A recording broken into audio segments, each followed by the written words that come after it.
Hey guys, it's Brandon, aka B.Rich Beauty, aka your beauty best friend, and baby, I got today's tea. I got your COVID-related news update. Baby, Aunt Becky from Full House is going to prison.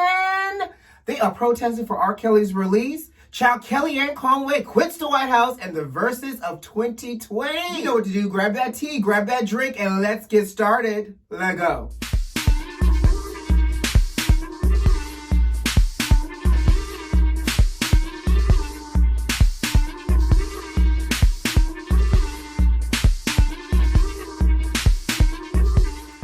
All right, so let's just jump right into it. I hope y'all had a good weekend. Did y'all have a good weekend? Good, because I had a great weekend. By the way, my mom came into town this weekend, so I got a chance to do brunch with mommy and all the other great stuff. But let's jump right in. So, COVID-related news update. Child, your president has declared teachers as essential workers. Now, don't get me wrong. I have a lot of teacher educator friends, and I agree that they are essential for today's youth and making sure the children are the future. But what they aren't are doctors and hospital workers and other really essential employees. Now, I say that to say the president is calling them essential workers because you know he's trying to get the school system back open. Now, in order for him to try to do that extra little push, he is calling them essential, honey. But did y'all know essential workers are expected to still show up for work even if they have the Rona and got exposed as long as they're asymptomatic? Yeah, let me say that again. Essential workers are expected to show up to work even with the Rona as long as they're asymptomatic.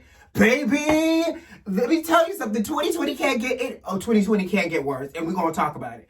But let me tell you something. Parents, don't let this administration fool y'all. They are doing everything that they can in their powers to put the children who are the future in jeopardy, honey. And so, of course, you know, Mr. Magoo, y'all vice president, is saying that the guideline and the declaration of them being essential workers is not mandated, which means it's not really enforced, but they're classifying them as essential workers so that they can be prioritized for PPE and any other support that they need. Baby, when I tell you I call BS, I call BS. But he did go on to say, my wife is going back into the classroom as well this fall to teach the children. Okay.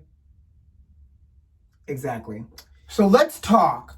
Baby, Loughlin, you know, Becky from Full House and then from Fuller House is going to prison. So y'all know, just to give y'all a little rewind in the timeline. So Aunt Becky, and along with other wealthy parents, got indicted, charged for paying universities, actually for bribing like coaches, athletes, and universities, and also paying for their kids to get high SAT scores in order to get into these universities.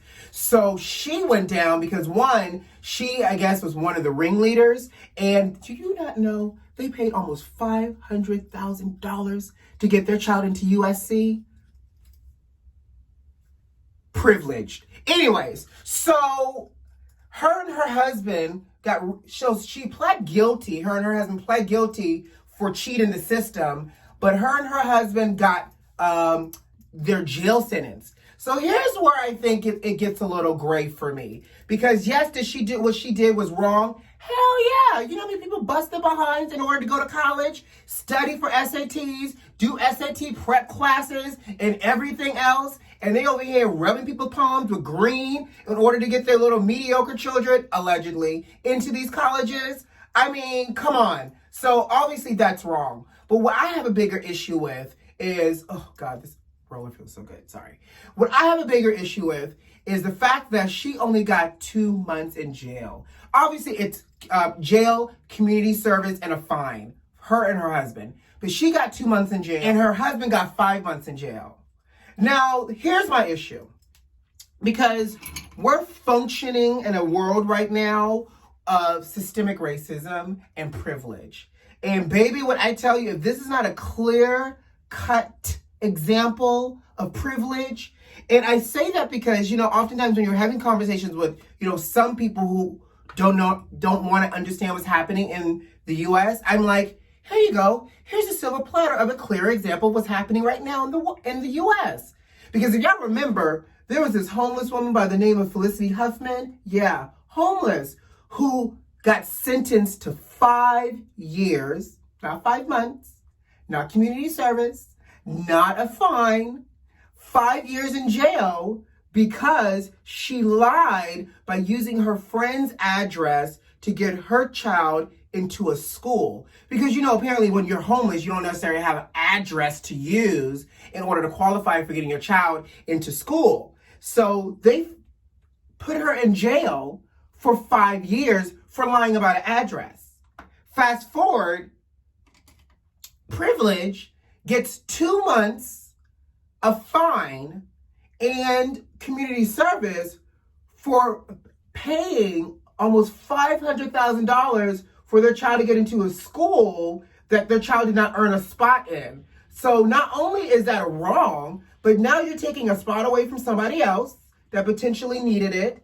And 2, you're doing this and creating this little trafficking ring for snatching SAT scores. So this is my issue. That is the issue. And for those who don't want to see that systemic things are still in place and that people with privilege, money, and power get a lesser sentence for a harsher crime at times, I just like to refer you to, again, Felicity Huffman, right? Somebody explain to me how that makes sense versus Lori Loughlin getting 2 months. I say she should get a year or 2 or 3 for doing the same thing. Because again, you snatch a degree for your child that your child didn't earn. And by the way, for these, and I feel bad for the children because who knows if the children knew what their parents were doing. But for those students that went to school and maybe had got a degree because of that, are the degrees valid now? Are they real? What if they went to school and they got a degree and they're now a doctor and practicing and a lawyer? Is that all null and void because your parents paid for you to get in? Probably not, because you know what? Stuff like this has been going on for generations, honey. They just got caught. Now sip on that. What's next? Lord, child, and everything else in between. Black Jesus and baby Jesus. Buddha and everybody else. The COVID has gone to the people's head. While folks are out here marching and protesting, honey, for Black Lives Matters and everything else in between, these folks in Chicago done lost their mind, and they over here protesting for the release of the Pied Piper of pedophilia, aka R.Kelly.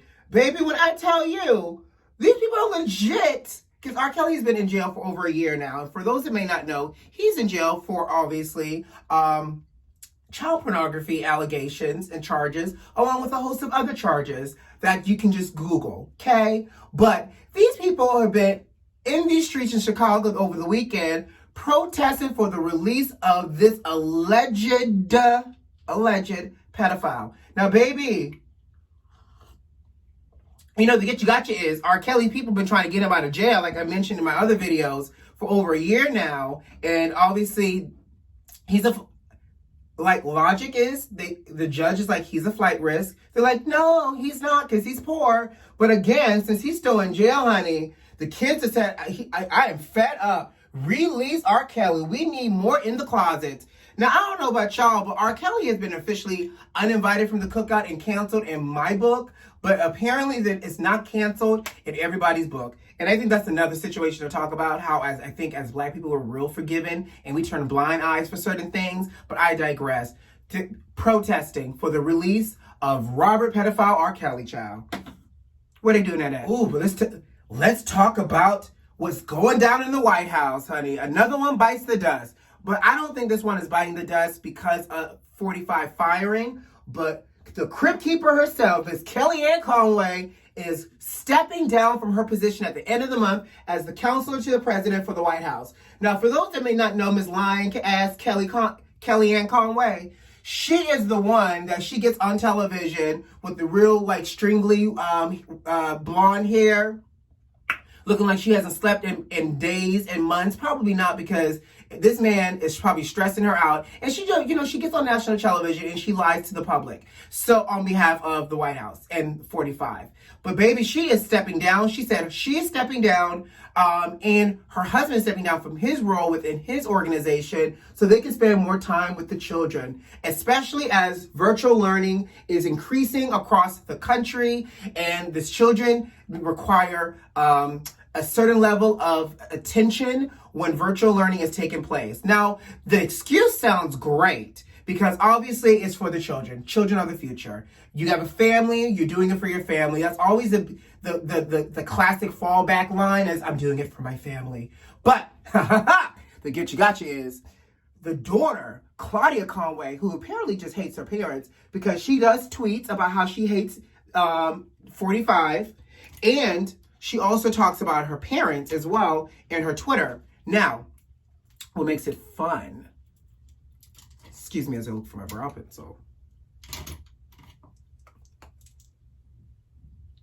Perfect. Now, what makes it fun is that Claudia went to Twitter and said that this was all a sham. She said they are not stepping down for the family. In fact, I am trying to be emancipated from these crazies because they are verbally and physically abusive. Say what now? Child, she said her parents are verbally and physically abusive to her. She is trying to emancipate herself. And I feel like we now need to have a Britney Spears moment with Claudia Conway and say, girl, on Tuesdays wear yellow and blink 3 times. Child, I don't know what's going on over in the Conway household, but it sounds like anarchy and the walls are closing in on themselves.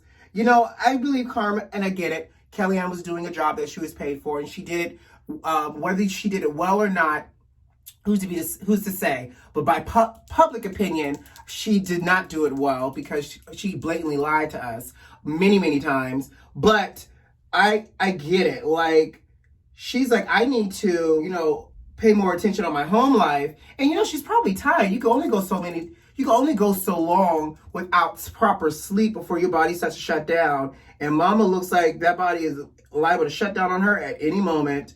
Anyways, so yes. Kellyanne Conway is leaving the White House. Bloop. Oh, what's next? Since we're talking about, the craziness of the White House, baby. Y'all know Candace Owens?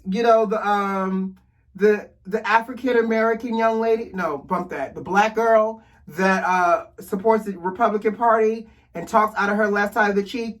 Her, the one that no longer gets the invite to any of the cookouts? Exactly. So the way she was going hard for this administration and this Republican Party, everybody just assumed that she was going to be a shoe-in as a speaker for the RNC this week. Oh, by the way, the RNC is starting this week, child. Yay. Anyways, they thought she was going to be a speaker this week. She got snubbed. Not only did she get snubbed, she got all the way snubbed because she did not get invited at all to speak like most people thought she was going to. So, honey, did you sell your soul for what? A couple of bucks and no national level platform? I'm gonna just go ahead and keep it moving. Let's see what Candace Owens ends up next. Speaking to craziness, Jumanji has entered a level of 948,614. I don't know. But NASA has reported that there's a meteor heading our way, making a direct collision path with Earth. What else can 2020 give, honey? I don't know if I have anything left in my soul and there's not enough matcha to balance me out. But baby, they're saying that the meteor is expected to hit Earth the day of the election. How coincidental. So apparently November 13th is now officially doomsday, y'all. So I don't know if y'all ain't right, y'all better get right. Y'all better pay your bills and pay your tithing and just pray, sugar, because what they're saying is it's a 0.041% chance it'll hit Earth. But the way 2020 is set up, it sounds like it might be 1,000% chance that this shit is going to hit the fan, literally. Pray, y'all. Pray. Last but not least, before I get out of here, the internet lost their mind this weekend and in a good way. They announced that there's going to be a VERZUZ battle on August 31st between Brandy and Monica. Baby, when I tell you, it's so interesting because I was having this conversation with a couple of friends this weekend.